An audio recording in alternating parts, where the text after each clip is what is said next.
দিনাজপুরের হিলিতে অতিরিক্ত লোডশেডিংয়ে অতিষ্ঠ জনজীবন। দিনের বেলায় কিছু সময় থাকলেও রাতের বেলায় বেশিরভাগ সময় বিদ্যুৎ থাকে না।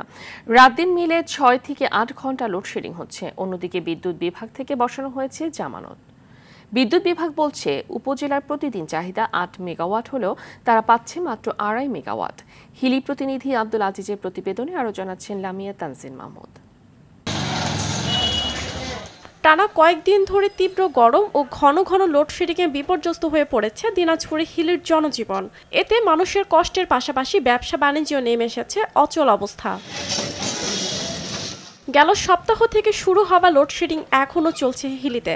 উৎপাদন ঠিক থাকলেও চাহিদার তুলনায় কম বিদ্যুৎ পাচ্ছেন স্থানীয় পল্লী বিদ্যুৎ বিভাগ। বিদ্যুৎ আসা যাওয়ার এ চক্রে ব্যাহত হচ্ছে ঘুম, কাজ, পড়াশোনা। সবচেয়ে বেশি কষ্টে শিশু ও বৃদ্ধরা। বিদ্যুৎ না থাকায় পানিও ঠিকমতো তোলা যাচ্ছে না, ফলে নিত্যদিনের কাজেও দেখা দিয়েছে বিপত্তি।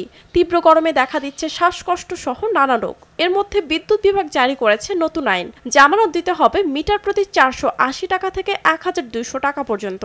এতে গ্রাহকদের মাঝেও দেখা দিয়েছে মিশ্র প্রতিক্রিয়া। আমাদের কাজ অর্ডার নেওয়া থাকে, ডেট অনুযায়ী আমরা কাজ ডেলিভারি দিতে পারতেছি না। এই জন্য কাস্টমারের সাথেও আমাদের একটু সমস্যা হচ্ছে।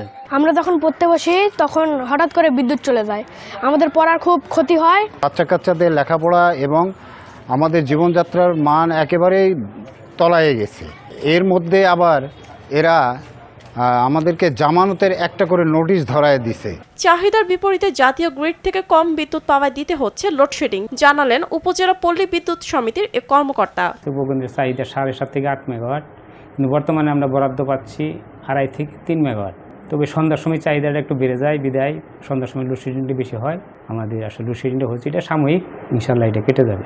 বড় পুকুরিয়া তাপবিদ্যুৎ কেন্দ্রের ২টি ইউনিটে বর্তমানে উৎপাদন হচ্ছে ১৯০ মেগাওয়াট বিদ্যুৎ, যা যুক্ত হচ্ছে জাতীয় গ্রিডে। তাই লোডশেডিং বন্ধে কার্যকর ব্যবস্থা নেওয়ার দাবি জানিয়েছেন হিলিবাসী। লামিয়া তানজিন মাহমুদ, RTV।